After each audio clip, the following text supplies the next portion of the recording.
America's first competition talk show. The Hub is engaging. Talk life.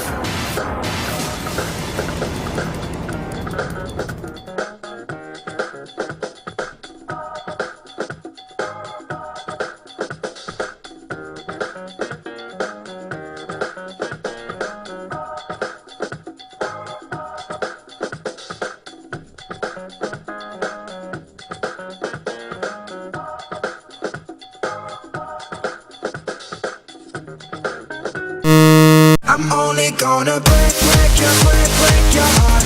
I'm only gonna break your heart. I'm only gonna break. Good day, welcome to the Hub Internet Show. I'm your host, Joel Aaron, joined this week by Greg Williams, who's a reoccurring hero on the Hub Internet Show. And Greg, MSNBC last week had Bernie Marcus on, Home Depot co-founder, a hero in the Peach State, which is where we filmed the Hub Show.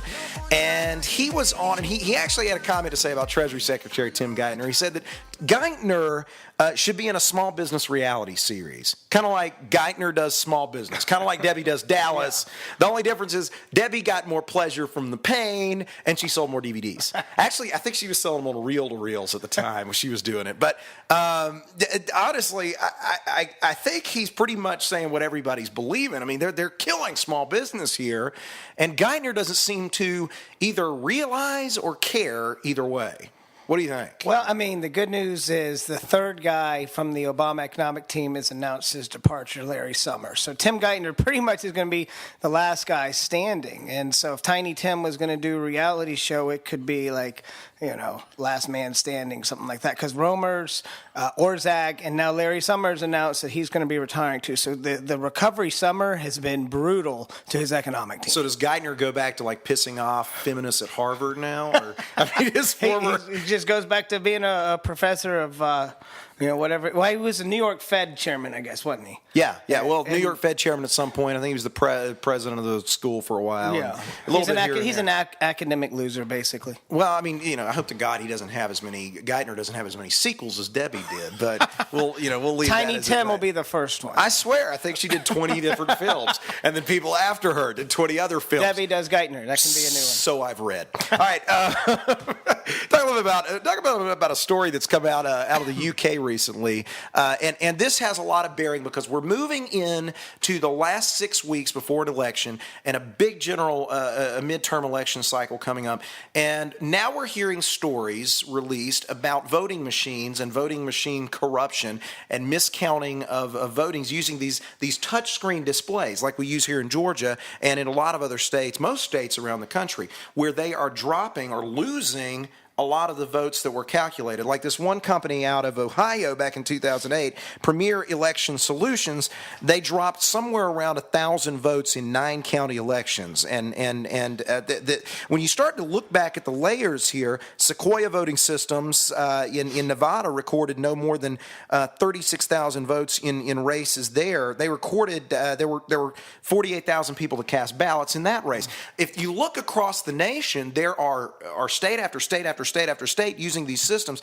And I mean, how the hell hard can it be to install a voting software? I mean, honestly, I give this over to the guys at EA Sports because if you could write software that has a hooker propositioning a lawyer on the side of the road while a high-speed chase is going on, a fire hydrant explodes, and a mayor walks across the street looking like Boss Hogg, and nothing is pixelated, I think you give it to those kind of guys, and they can do a hell of a lot better job of engineering voter software. Am I missing something? Well, the thing about the Nintendo Wii, I mean, you can have a bowling match, you can play tennis, and they can have that software, and yet they can't get the electronic voting right. Or I almost wish we could go back to the hanging Chad days, because that was at least fun to, kind of have a little contest. With the recount of an electronic vote, what the hell do you recount? Yeah. There's no recount. Honestly, I mean, and if they had this back when Clinton was around, they'd have probably removed the punch cards from the bottom of the voting machines. We'll get around this one. Watch this. But that's the thing. I mean, how do you recount them? And I guess the simpler, the good old days, the hanging Chad is something to go back to, because this kind of stuff. I mean, you have to wonder Why? Why does this keep happening? Because, I guess it's like, we've installed the voting machines. Nobody breathe. Nobody move. You'll screw them up. It's amazing. It's like they're featherweight. Well, the voting machines over in my precinct, the computers look like they're from like war games, like from the mid 80s. So they're not, it doesn't look like a high tech machine. It's been fairly easy, but you just use the plastic card, you put it in, you make your choices, it asks you to review them, and then it says you're done. But there is no real tangible proof. You give the plastic card back. I guess that would serve as your recount, but I don't even remember if it had a code to specify if I was the actual one who did it. So there's really no way to do any kind of recounts anymore. Well, and the thing that kills me, I've got to wonder, is this operator error? Is this manufacturer error? Is this state error? Because with Premier, with that one voting software company, they had reports of these kind of errors 4 years earlier, in 2004, before they ended up with the same problems in 2008. In their case, they made changes but didn't let their employees know that there had been a problem with the voting machines in the 4 years between, and did not actually release the newly improved units back to the state. So you make the change and it doesn't matter a hill of beans. You don't want a secret coming out that your voting machines aren't really accurate. That destroys That's the kind of something capitalism. you want to kind of It's hide. a competitive environment here. We're talking about two companies that we know of in this article that are competing for the rights to supply and voting both of them are not accurate. Both of them suck. So it's like, okay, our upgrade, it's not fixing our bug, it's merely enhancing the voter experience. yeah, if you both suck bad enough, you are both at a competitive disadvantage to each other, which cancels each other out. It's a race to the bottom, folks, and that's what we've got. But you've got to wonder, why does the Secretary of State? Because I'm assuming that the Secretary of State's office deals with the machines, the authorization, and the checking and that kind of thing. Why do they keep contracting with these companies when they get these kind of results back from the voters every year?